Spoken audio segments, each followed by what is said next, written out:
رفع حاجت کے مسائل۔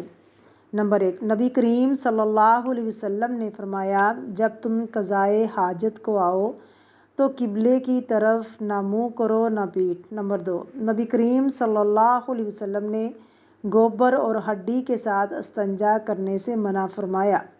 نمبر 3، نبی کریم صلی اللہ علیہ وسلم نے فرمایا، 2 لعنت کا سبب بننے والے کاموں سے بچو۔ صحابہ کرام رضی اللہ عنہم نے پوچھا، وہ کیا ہیں؟ تو آپ صلی اللہ علیہ وسلم نے فرمایا، لوگوں کے راستے میں اور سایہ دار درختوں کے نیچے رفع حاجت کرنا۔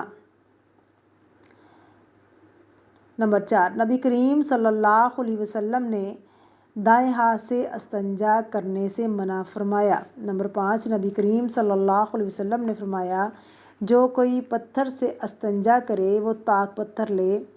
آپ صلی اللہ علیہ وسلم کی تعلیم صرف گھر یا شہر والوں کے لیے نہیں بلکہ سب کے لیے ہے۔ 3 پتھر لے یا 5 پتھر لے۔ نمبر 6، نبی کریم صلی اللہ علیہ وسلم نے ڈھیلوں سے استنجا کرنے کا حکم دیا۔ رسول اللہ صلی اللہ علیہ وسلم نے 3 ڈھیلوں سے کم کے ساتھ استنجا کرنے سے منع فرمایا۔ نبی کریم صلی اللہ علیہ وسلم جب رفع حاجت کو جاتے تو اتنی دور جا کر بیٹھتے کہ کوئی آپ کو نہ دیکھ سکتا۔ آپ صلی اللہ علیہ وسلم پانی کے ساتھ استنجا فرماتے تھے۔ نبی کریم صلی اللہ علیہ وسلم نے سوراخ میں پیشاب کرنے سے منع فرمایا، کیونکہ وہ کسی جانور کا مسکن یا رہنے کی جگہ ہو سکتی ہے، اس کو اذیت ہوتی ہے۔ حضرت عبداللہ بن عمر رضی اللہ تعالیٰ عنہما فرماتے ہیں کہ رسول اللہ صلی اللہ علیہ وسلم پیشاب کر رہے تھے کہ ایک آدمی نے آپ صلی اللہ علیہ وسلم کو سلام کیا مگر آپ نے اس کا جواب نہ دیا۔ اس حدیث سے معلوم ہوا کہ رفع حاجت کی حالت میں کلام کرنا مکروہ ہے۔ نبی کریم صلی اللہ علیہ وسلم نے غسل خانے میں پیشاب کرنے سے منع فرمایا۔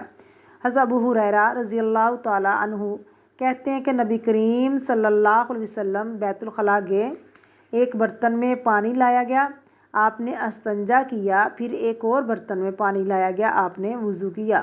برتن دونوں کے الگ الگ تھے۔